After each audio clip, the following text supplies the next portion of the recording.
Hey everyone, welcome back to my channel. This is Bowman here, and we are continuing our playthrough of Planescape Torment.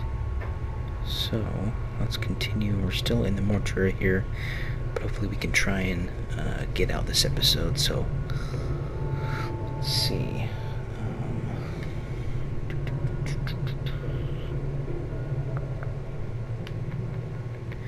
The corpse's meaty head was clearly severed at some point and hastily sewn back on.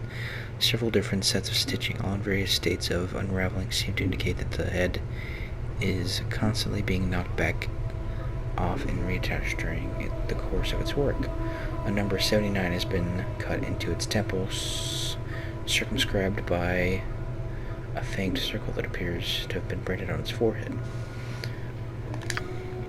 The faint circle looks like it was branded on the corpse's forehead long ago, presumably before it died.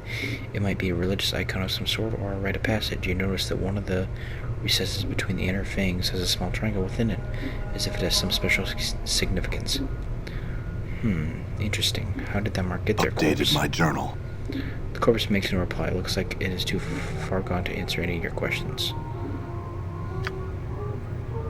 Leave the corpse in peace.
The junk I dropped. Got it.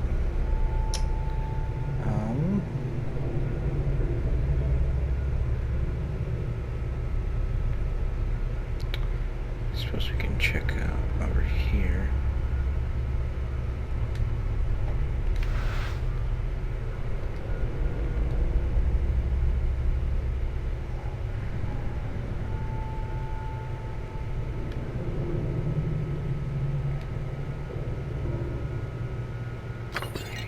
Hammer. Is that any good? 1 to 6. Speed 4. Speed 6. Seems a little better than this arm.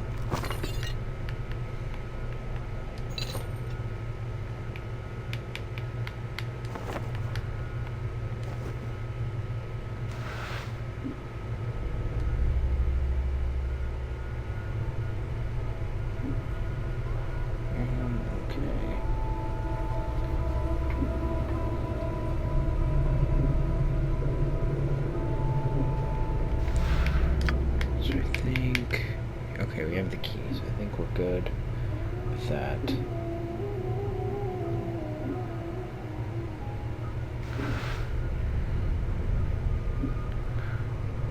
I think we can go in here now. All right. Yep.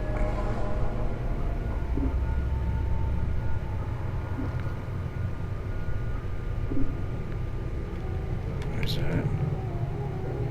Cleaning rags, bandages.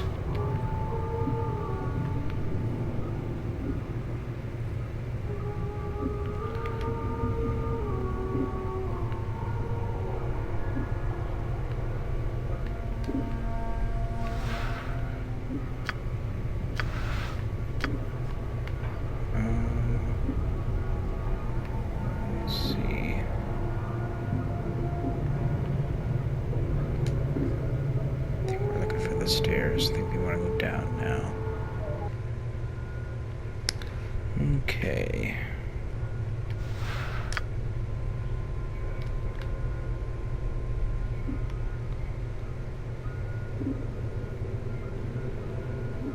sort of walk around here and get our bearings quick.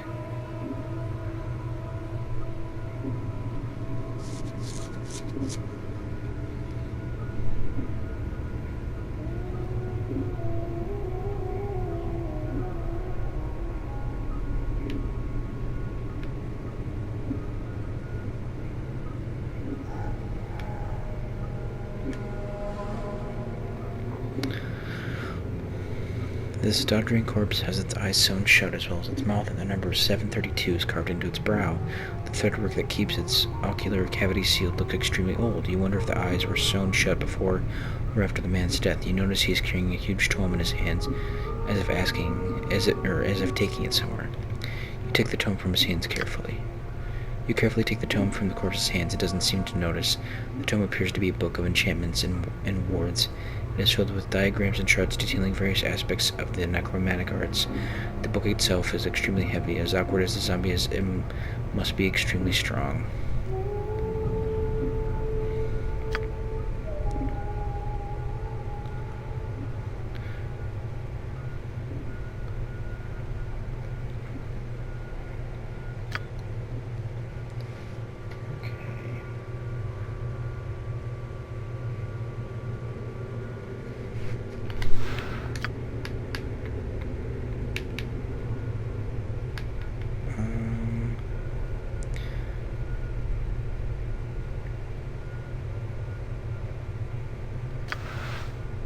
Okay. Not sure what that is going to do for us, but we'll see.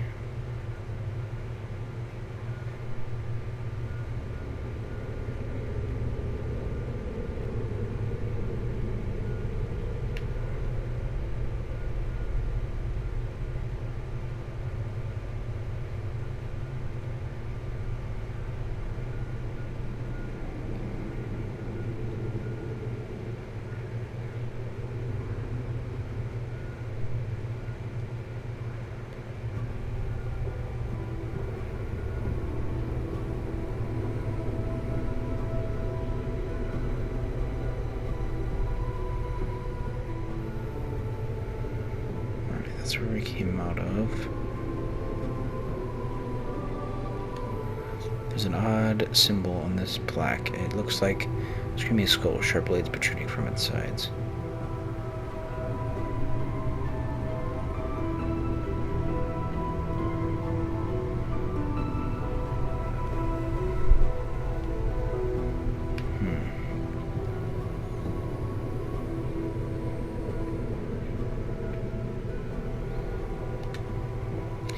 Before we use a giant skeleton in ornate bronze armor, the armor has been bolted onto the skeleton's frame, and a series of elaborate symbols have been carved across the breastplate. You wonder where the skeleton came from. You wonder where they made humans in this size.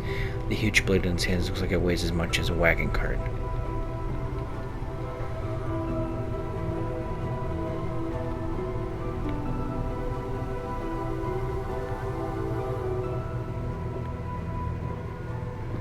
Hey, how about this skeleton, Morty? Will this do as a body? Morty grins. Is that a yes, or... Oh, sorry. Morty floats up to the head of the skeleton, stares at it, then floats back down, studying the armor and the blade as he descends. Oh, yes, I think this'll do. I don't know, this thing looks like more than you can handle. Then what in Bator did you ask me if I wanted it for, then?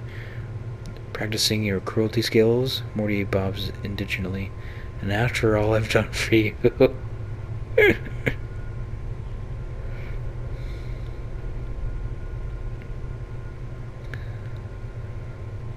I was thinking of your safety, Morty. I'm worried attaching your head to this thing would hurt you somehow. Morty stares at you for a moment. What, did we get married at some point? What's all this I don't want you to get hurt wash? Morty glares at you. If you really cared, you'd find a way to get my head on that giant skeleton's body. Alright then, give me a second to pry the head off this thing. As you're about to do so, you suddenly stop and your eyes are drawn to the skeleton's armor. Something about the symbols engraved on its breastplate makes you pause. If these skeletons are guardians, then disturbing them may awaken them. Examine the giant skeleton carefully. The skeleton's intricate bronze armor is riveted onto its rib cage and shoulder blades with a series of iron bolts. As you study the frame behind the armor, you notice the same iron bolts are set into the skeleton's shoulder, elbow, pelvic, and knee joints. A mass of thick leather cords and heavy knotted ropes run along the length of the skeleton's arms and legs, woven in such a pattern that they resemble muscles and tendons. Examine the armor. Despite the armor's obvious age, it looks well cared for. It shines brightly, and the symbols engraved on the breastplate seem to flow in the firelight, shifting slightly whenever they try and focus on them. Almost unconsciously, you let your gaze relax as you look at the symbols. After a moment, the symbols cease shifting and resolve into a trail of runes that run up and down the breastplate. Strangely enough, the interlocking pattern of runes reminds you of chains, and with that thought, you suddenly recall that these runes are some sort of warding enchantment.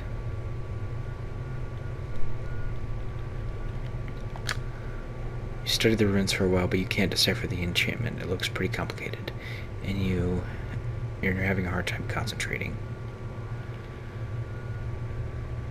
Compare the runes to the runes in the book of Torment.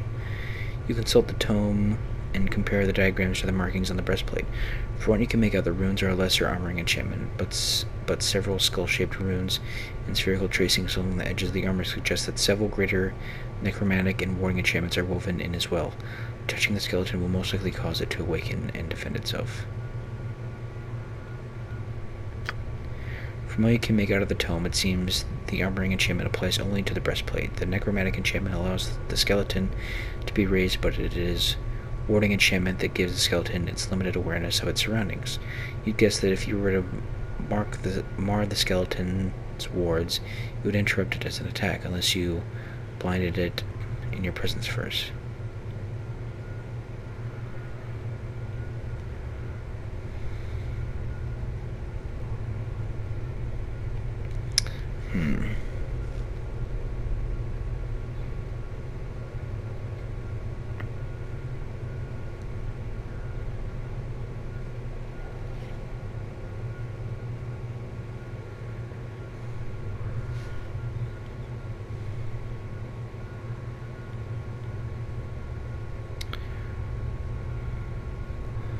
Mar the runes, maintaining the armoring enchantment first.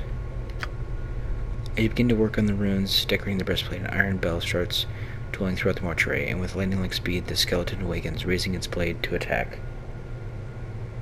You'll wish you stayed dead, Bones. Uh-oh.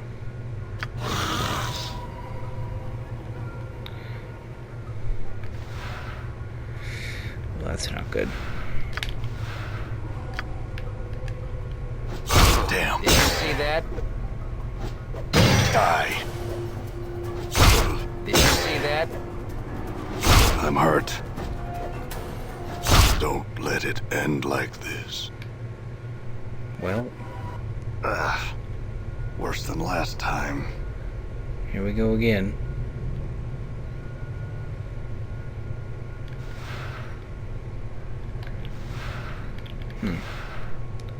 Did I lose anything?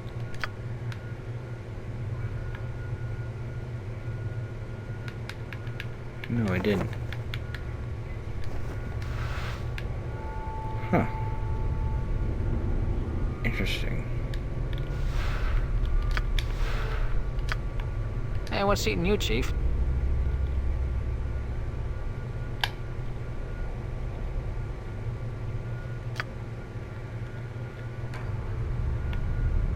Okay.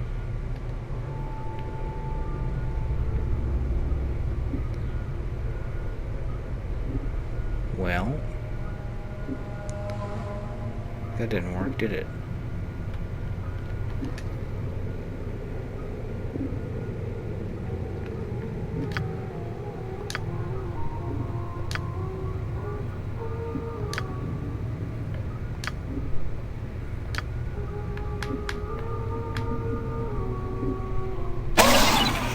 There we go. The work is difficult and nerve-wrenching at first, but slowly your mind begins to focus and the runes begin to unravel beneath your attack. Within minutes, the giant skeleton has been stripped of its enchantments, binding it. It collapses, falling to the floor with a crash of bones and heavy clanging noise. Damned pile of bones. You wait for a moment, but no one responds to the sound. Moving quickly, you sift through the skeleton's parts on the floor. Most of it is too heavy or too old to be useful, but you discover a piece of the skeleton's breastplate with the majority of one of the broken enchantments engraved on it. You have the feeling that it could prove to be useful.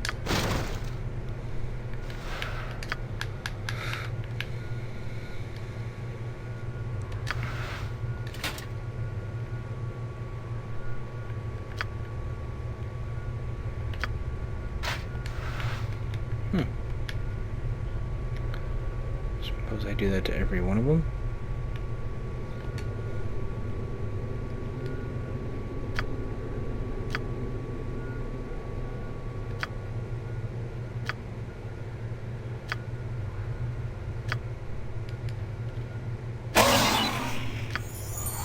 I feel stronger.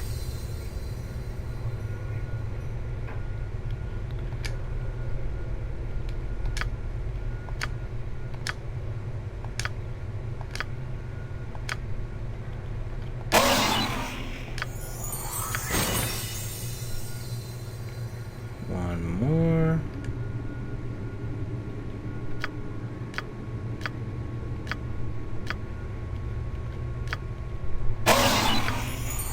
Looks like my skills have increased.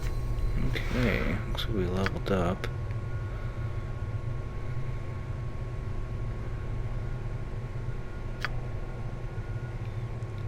We've got one. Maybe we can raise. Might as well do charisma, since that's our lowest one.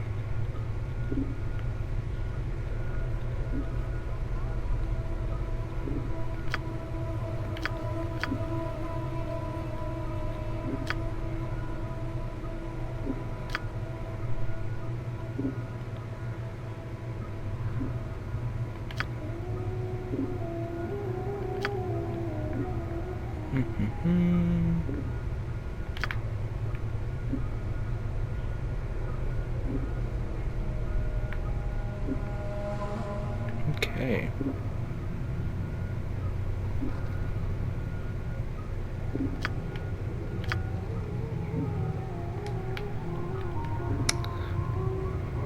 So now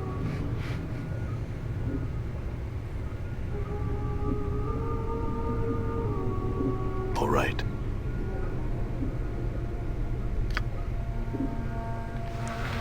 inventory is full.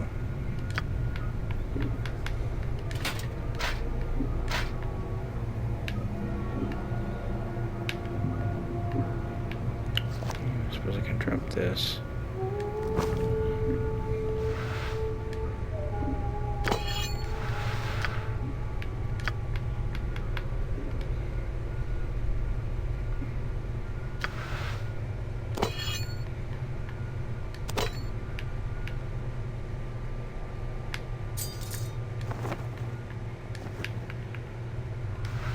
Possibly.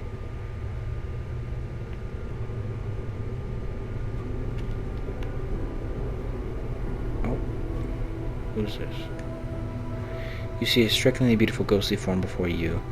Her arms are crossed and her eyes are closed. She has long flowing hair and her gown seems stirred by some ethereal breeze. As you watch, she stirs slightly and her eyes flicker. Oh wait, this is that girl, whatever, that one guy was talking about, that he thought that she was with us or something. Wait. You! What is it that brings you here? Have you come to see firsthand the misery you have wrought? Perhaps in death I still hold some shred of use for you. My love. My love? Do I know you? The spirit makes a begging motion with her hands. How can it be that the thieves of the mind continue to steal my name from your memory? Do you not remember me, my love? The ghost stretches out her arms. Think. Her voice becomes desperate again. The name Dionara must evoke some memory with you.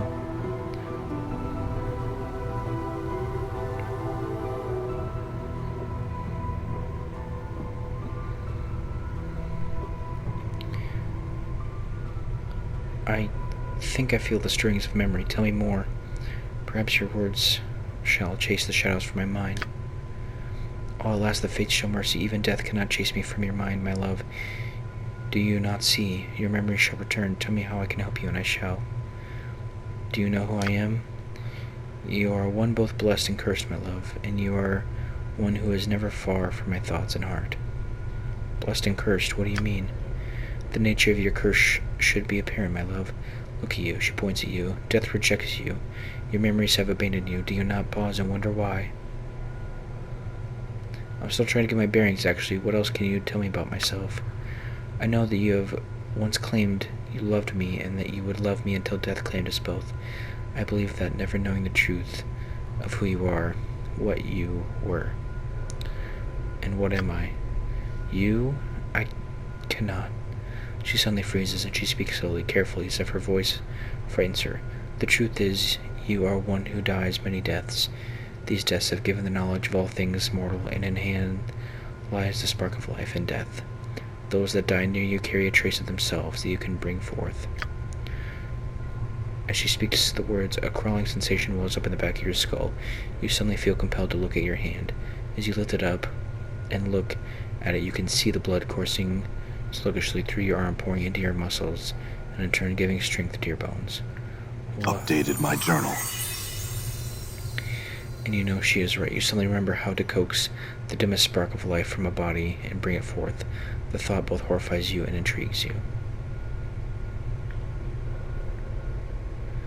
I had other questions. Who are you? The spirit makes a begging motion. Okay, ready.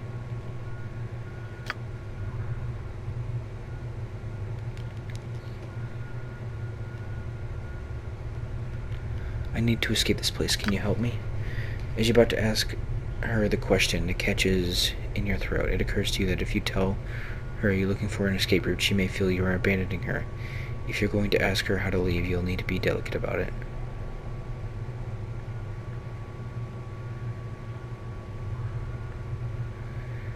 I'm in danger. Can you guide me to a place of safety? I shall return as soon as I can speak to you again.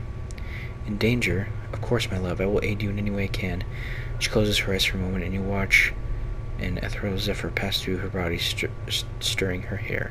After a moment, the zephyr dies, and her eyes slowly open. Perhaps there is a way. Yes? I sense that this place holds many doors shrouded from mortal eyes. Perhaps you could use one of these portals as a means of escape. Portals? Portals are holes in existence leading to dimensions in the inner and outer planes. If you could find the proper key, you could escape through one of them. Key? She pauses for a moment, as if attempting to remember. Portals will reveal themselves when you have the proper key. Unfortunately, these keys can be almost anything: an emotion, a piece of wood, a dagger of silvered glass, a scrap of cloth, a tune you hum to yourself. I fear that the dustmen are the only ones who would know the keys if you could leave their halls, my love. I see. Nothing now, though I shall return. Hold a moment. I learned much when I traveled with you, my love, and what you have lost I have retained. I have not divulged all that I know to you. My sight is clear, whilst you fumble in the darkness for a spark of thought.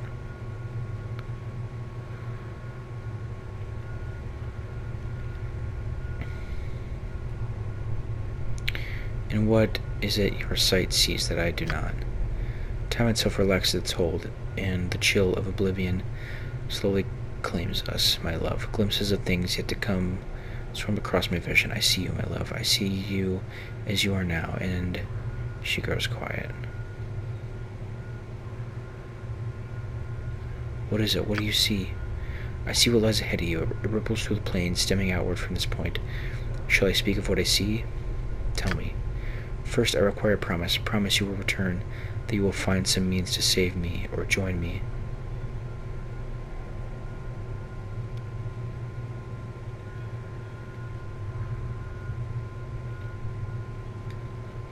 I will do what I can. She stiffens. She looks as if she's about to say something, then sighs in defeat. Very well, my love. As before, I shall have to place my trust in you. She closes her eyes. This is what my eyes see, my love. Unfettered by the shackles of time. You shall meet enemies 3, but none more dangerous than yourself in your full glory. They are shades of evil, of good, and of neutrality, given life and twisted by the laws of the planes. You shall come to a prison built of regrets and sorrow, where the shadows themselves have gone mad. There you will be asked to make a terrible sacrifice, my love. For the matter to be laid to rest, you must destroy that which keeps you alive, and be immortal no longer. Destroy what keeps me alive? I know that you must die, while you still can. The circle must come to a close, my love. You were not meant for this life. You must find that which was taken from you and travel beyond, into the lands of the dead. Die while I still can? Updated my journal. I do not doubt your ability to rise from the dead. I do believe that every incarnation weakens your thoughts and memories. You claim you have lost your memory. Perhaps it is a side effect of countless deaths. If so, what more will you lose in successive deaths? If you lose your mind, you will not even know enough to realize that you cannot die. You shall truly be doomed. Countless deaths? How long has this been going on? I do not truly know, except that it has gone on long enough. I shall wait for you in death's halls, my love. She smiles, but there is only sadness in it. She closes her eyes, and with an ethereal whisper, she fades. You back with me, Chief? You kind of drifted out on me there. No, I'm fine. Do you know who that spirit was? Spirit? That specter I was talking to. The woman? You were rattling your bone box with some woman? Where? What did she look like? She was right on top of the... Didn't you see her? No, you just kind of drifted out for a bit there. Just stood there, statue-like.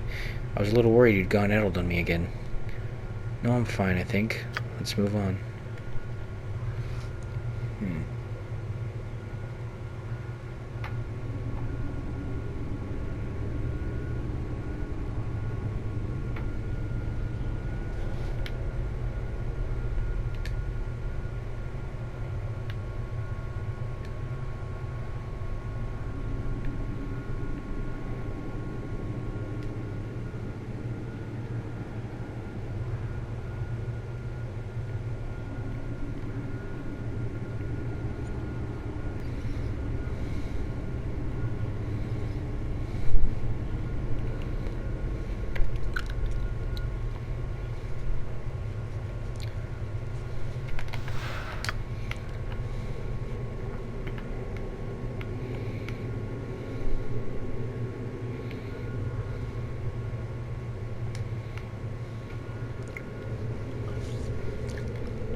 Well, ladies and gentlemen, I think we'll just have to find that portal in the next episode. So, thank you very much for joining me on this episode of Planescape Torment. I keep wanting to say Baldur's Gate, but that is not the case. Planescape Torment. Feel free to like, comment, and subscribe down below. And as always, we'll see you all in the next one.